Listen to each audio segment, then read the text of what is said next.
Hello and welcome to my channel. आज इस video में बात करेंगे जो WCD में वैकेंसी आई है उसके बारे में, भी कौन कौन अप्लाई कर सकता है, कितनी वैकेंसी है, क्या प्रोसीजर रहेगा, सब देखिए। लास्ट डेट क्या रहेगी आपकी 24 अक्टूबर आपकी लास्ट डेट है। और ये भी इसमें साफ साफ लिखा हुआ है कि ये कॉन्ट्रैक्ट बेस है। कॉन्ट्रैक्ट बेस है मतलब कि परमानेंट जॉब नहीं है। अगर परमानेंट आपके उस पर किसी परमानेंट भर्ती होती है तो आपको निकाल दिया जाएगा, जैसा कि HKRN में होता है उसी टाइप से। निकाले निकाले ना भी निकाले, शायद पक्का भी कर दे आपको कि कच्चे कर्मचारी पक्के हो चुके हैं। कुल मिला के ये कॉन्ट्रैक्ट बेस है, मतलब कि कच्चे कर्मचारी टाइप का ये आपकी वैकेंसी है। आगे देखिए, आगे इसमें क्या लिखा हुआ है। देखिए वैकेंसी क्या है कि हेल्पलाइन एडमिनिस्ट्रेशन की नंबर ऑफ पोस्ट कितनी है 1, कॉल ऑपरेटर की 12, IT सुपरवाइज़र की 1 है, मल्टीपर्पज़ स्टाफ की 3 है, सिक्योरिटी गार्ड या फिर नाइट गार्ड बोलते हैं उसकी 3 है। तो टोटल कितनी वैकेंसी हुई आपकी 20। Child helpline unit at district child protection unit 22 districts में निकली है ये। इसमें भी कितनी आपके पास में टोटल करके आपकी 10 ग्रांड टोटल, मतलब कि 220 वैकेंसी देखिए आपको यहाँ पे टोटल दिखाई हुई है। ठीक है,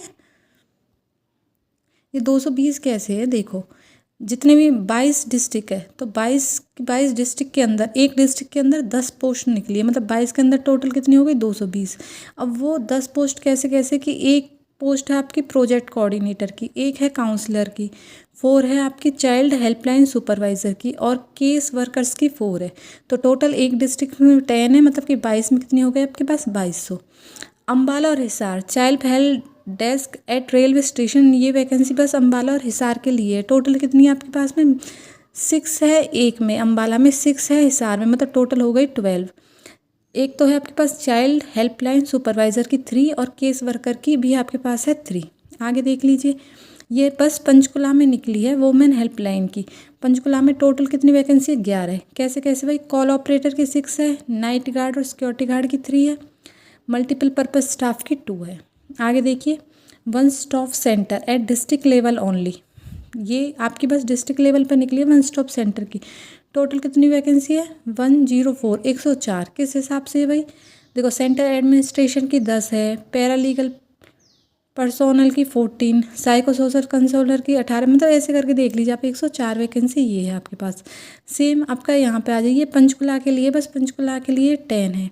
ये आपका डिस्ट्रिक्ट लेवल पर निकली है कितनी vacancy 102 vacancy. District child protection officer है, legal counsellor, social worker, accountant वगैरह। अब आगे देखिए, अच्छा आगे इन्होंने आपकी क्वालिफ़िकेशन बताई है कि क्या क्या क्वालिफ़िकेशन चाहिए अप्लाई करने के लिए, कौन कौन अप्लाई कर सकता है और क्या आपकी सैलरी रहेगी पर मंथ के हिसाब से।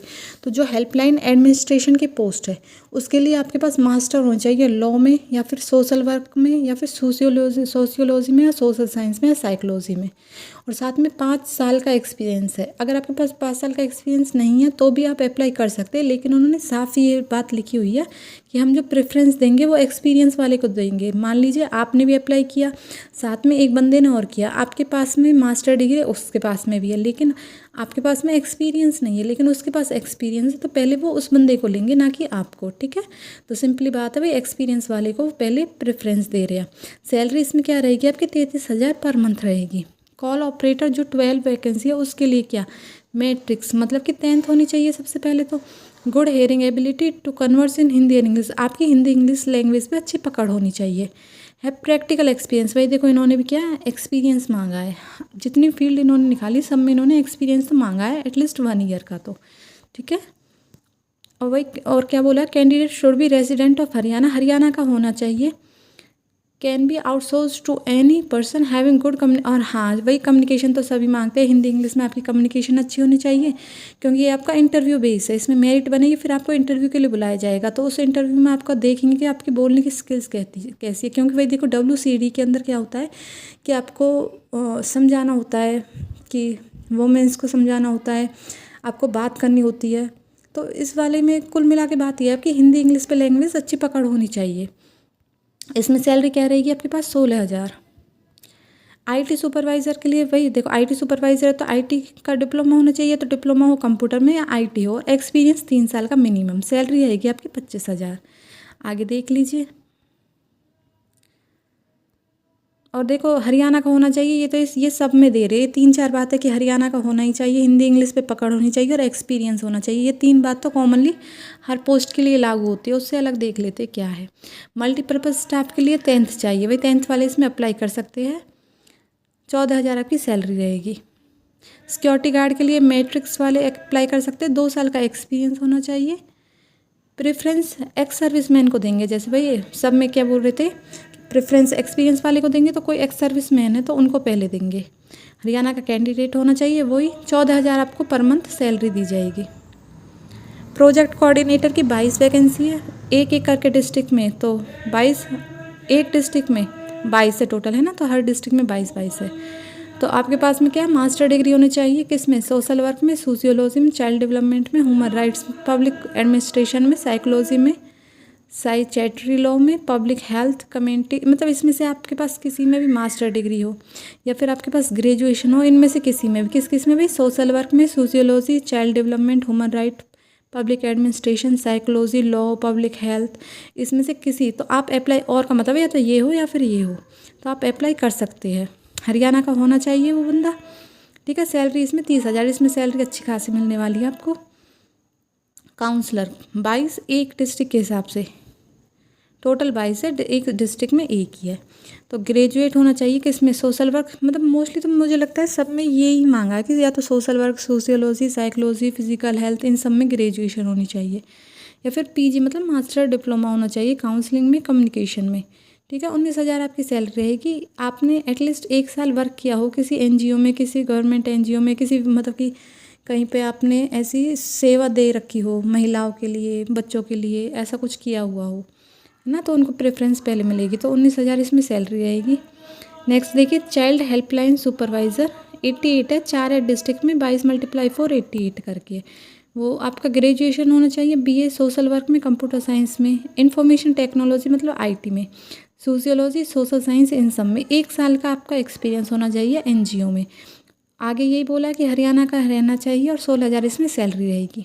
आगे देखिए, केस वर्कर का बोला है टोटल 88 है, 4 इन ईच डिस्ट्रिक्ट, मतलब टोटल 22 × 4 88। 12th होनी चाहिए, गुड कम्युनिकेशन स्किल होनी चाहिए, ये आपका इंटरव्यू में देख लेंगे वो स्किल कैसी है। अप्लाई तो आप कर सकते हो अगर आपके पास 12th है। At least 1 year of working experience with government NGO. भाई देखो, अगर आपके पास एक्सपीरियंस नहीं है और आप सोचो भाई मैं अप्लाई ना करूँ, मेरे पास तो एक्सपीरियंस नहीं है, तो ये गलती मत करना। आप अगर 12th भी हो, आप अप्लाई कीजिए, आपको बुलाएंगे मैट्रिक बेस, आपकी मेरिट बेस पे आपको बुला लेंगे। फिर ये देख लेंगे भाई आपकी कम्युनिकेशन कैसी है। हाँ, अगर आपकी अच्छी हुई, कोई बंदा आया उसके पास एक्सपीरियंस है लेकिन उसे बोलना नहीं आ रहा, लेकिन आप उससे अच्छा बोल रहे हो, क्या पता भाई उस बात के आपको नंबर मिल जाए, उसको ना मिले, है ना। तो अप्लाई तो देखो आपको करना है, ऑफलाइन है, एक बार में अप्लाई हो जाएगा, कोई ज़्यादा बड़ी बात नहीं है। 15,000 इसमें सैलरी रहेगी आपकी। ये अम्बाला और हिसार के लिए चाइल्ड हेल्पलाइन सुपरवाइज़र की, graduate preferably in BA in social work, computer science, IT में, कम्युनिटी सोशलॉजी में, सोशल साइंस में 1 साल का आपके पास एक्सपीरियंस होना चाहिए। 16,000 इसमें सैलरी रहेगी, ठीक है। आगे केस वर्कर की अम्बाला और हिसार में निकली है, आपके पास 12th होनी चाहिए, गुड कम्युनिकेशन स्किल होनी चाहिए, 1 साल का एक्सपीरियंस एनजीओ में, हरियाणा के रहने वाले हो, 15,000 आपको पर मंथ सैलरी दी जाएगी। आगे कॉल ऑपरेटर की टोटल वैकेंसी 6 है, can be outsource to any person having 12th pass होनी चाहिए, गुड कम्युनिकेशन स्किल होनी चाहिए, हरियाणा के रहने वाले होने चाहिए। 20,000 आपको सैलरी मिलेगी। सिक्योरिटी गार्ड, नाइट गार्ड की 3 है, प्रेफरेंस इसमें एक्स सर्विसमैन को दी जाएगी, 10th होनी चाहिए और 2 साल का एक्सपीरियंस होना चाहिए कि सिक्योरिटी गार्ड मतलब आपने कभी काम किया है ऐसे। तो 16,000 इसमें आपकी सैलरी रहेगी। मल्टीपर्पज़ स्टाफ 2 वैकेंसी है इसमें, multipurpose activity could be outsource to any person having 10th pass, 16,000 per month इसमें सैलरी मिलेगी आपको। आगे देख लीजिए, सेंटर एडमिनिस्ट्रेशन की 10 है, कहाँ कहाँ पर है आप अपना देख लेना कि आपके वहाँ निकली है नहीं। अम्बाला, हिसार, करनाल, कैथल, मेवात, रोहतक, सिरसा, सोनीपत, पंचकुला, यमुनानगर में कोई भी वोमेन है जिसने मास्टर कर रखे लॉ में, social work, sociology, social science या साइकोलॉजी में, 5 साल का एक्सपीरियंस होना चाहिए उसके पास में, ठीक है। तो उनके लिए प्रेफरेंस है, 30,000 इसमें सैलरी रहेगी। सेम ये है आपके पास में पैरा लीगल पर्सनल लॉयर, इसमें 14 वैकेंसी, कहाँ कहाँ भाई वो देख लीजिए आप, अम्बाला, चरखी दादरी, गुरुग्राम, सिरसा, करनाल, कुरुक्षेत्र, पानीपत, रोहतक, रेवाड़ी, सोनीपत, पलवल, फरीदाबाद, जिंद और यमुनानगर में क्या होना चाहिए? In the absence of legal adviser provided by district legal service authority, service could be to any person having degree. भाई देखो, आपके पास डिग्री होनी चाहिए, आपके पास कोई केस वेस नहीं होना चाहिए, आपके पास में 3 साल का एक्सपीरियंस होना चाहिए, ठीक है, और कुछ नहीं। 24,000 इसमें सैलरी रहेगी। आगे देख लीजिए भाई, साइको सोशल काउंसलर की 18 हैं, कौन कहाँ पे ये देख लीजिए।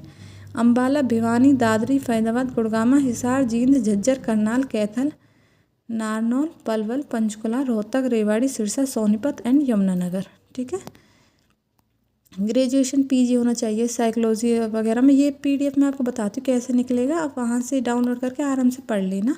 और जो फॉर्म भरा जाएगा इसका ऑफलाइन, वो भी मैं आपको बताती हूँ कैसे कैसे भरा जाएगा, ठीक है। वीडियो ज़्यादा लंबी हो जाएगी। देखिए नीचे भी अभी इन्होंने दे रखी है सैलरी वगैरह सारा कुछ ऐसे। आप इसको आराम से पढ़ लेना, आप किस किस के लिए अप्लाई कर सकते हैं। देखो अभी ये पढ़ लेते हैं कि हाउ टू अप्लाई कैसे करना है। कैंडिडेट को जो क्राइटेरिया फुलफिल करते हैं वो सबमिट करेंगे एप्लीकेशन फॉर्म को। Self attested copies of marksheet, अपने मार्कशीट के साथ, अपने सर्टिफिकेट के साथ, एक्सपीरियंस सर्टिफिकेट के साथ, अपनी कास्ट सर्टिफिकेट के साथ में अपना अटैच करा के, किसी भी गवर्नमेंट ऑफिसर से अटैच करा के, और इस एड्रेस पे आपको डाल देना है। शॉर्ट लिस्टेड जो कैंडिडेट होंगे उनको इंटरव्यू के लिए बुलाया जाएगा, ठीक है। Submit along the application form के साथ आपको क्या क्या देना है? 2 रीसेंट पासपोर्ट साइज़ की फ़ोटो देनी है, हाई स्कूल सर्टिफिकेट देना क्योंकि वही उसमें डेट ऑफ बर्थ होती है आपके पास, अकेडमिक और professional qualification, statement of marks of all qualification of all semester years. मतलब कि मान लीजिए आपने मास्टर डिग्री कर रखी है तो आपको 10th 12th ग्रेजुएशन और मास्टर डिग्री के 2 फ़ोटोकॉपी हर साल की, हर सेमेस्टर की देनी है। आईडी कार्ड और एड्रेस की फ़ोटोकॉपी देनी है, पैन कार्ड की फ़ोटोकॉपी देनी है, ठीक है। एक्सपीरियंस के लिए आपको ये सारा कुछ देना है, क्या क्या, सैलरी स्लिप देनी है आपको, एक्सपीरियंस सर्टिफिकेट, जॉइनिंग लेटर देना उसके साथ में, मतलब एक्सपीरियंस आपने कहीं पे जॉब की है तो ये उसका प्रूफ है एक तरीके से। Any other document in support of his और हर कैंडिडेट योर, मतलब क्या है कि आपके उस पोस्ट के लिए अगर आपने कहीं और भी कहीं पे काम किया है या फिर कुछ ऐसा आपको लगता है कि उसके बेस पे आपको प्रेफरेंस दी जाएगी तो वो भी आप अटैच करके दे सकते हैं, ठीक है। इंटरव्यू के टाइम पे आपको ओरिजिनल लेके जाने हैं, उससे पहले आपको फ़ोटोकॉपी भेजनी है बस। कोई भी गैजेट ऑफिसर जैसे आप एस्टेट में अटैच कराते हो ऐसे किसी से अटैच करा के आपको भेज देना है ये, ठीक है जी। एज क्या रहने वाली है आपके पास में यहाँ पे? 18 से लेके 42 साल की उम्र रहेगी। आगे देख लीजिए। सिलेक्शन प्रोसीजर वही बताया हुआ, पहले मेरिट निकलेगी, फिर आपको इंटरव्यू के लिए बुलाया जाएगा, फिर फाइनल आपको बता दी जाएगा किस किस की जॉब लगी है, किसकी नहीं लिखी है। अब देख लीजिए, ये इन्होंने अपनी वेबसाइट दे रखी है, यहाँ से जाके आप अपना जो देखो ऑफलाइन भरा जाएगा तो जो फॉर्म निकलेगा ना वो इनकी साइट से जाके निकल जाएगा। मैं आपको वो बताती हूँ वो कैसे निकले। देखिए कुछ इस टाइप से आपको इसके निकलवा लेने हैं फॉर्म्स। 1 2 3 4 और ये आपके नीचे 5 एंड 6, कुल मिला के आपके ना 6 ऐसे निकल के आएंगे। अब इसमें देखिए क्या है, सब में सेम है, बस आपके ना ऊपर का ये चेंज है कि application form for one stop centre के लिए है। ये किसके लिए? एप्लीकेशन फॉर्म है फॉर वुमेन हेल्पलाइन 181 के लिए है, ठीक है। ऐसे करके ये application form for SCPS and सारा पंचकुला वालों के लिए है बस। ऐसे ये वाला application form for women helpline 181, ठीक है। तो ऐसे करके 6 वो निकल के आएंगे। ये Panchkula form for child helping 1098, और जो इसके अंदर फिल करना है वो सब में सेम ही है। तो मैं आपको एक समझा देती हूँ, उस हिसाब से आपको फिल करना है। देखिए यहाँ पे तो आपको अपना फ़ोटो ही लगाना है। एप्लीकेशन फॉर द पोस्ट, आप किस पोस्ट के लिए अप्लाई कर रहे हो वो आप यहाँ पे लिखोगे। डिस्ट्रिक्ट अप्लाइड फॉर, आप किस डिस्ट्रिक्ट के रहने वाले हो या फिर आप किस डिस्ट्रिक्ट में जॉब करना चाहते हो आप उसके लिए अपना नेम लिखिए।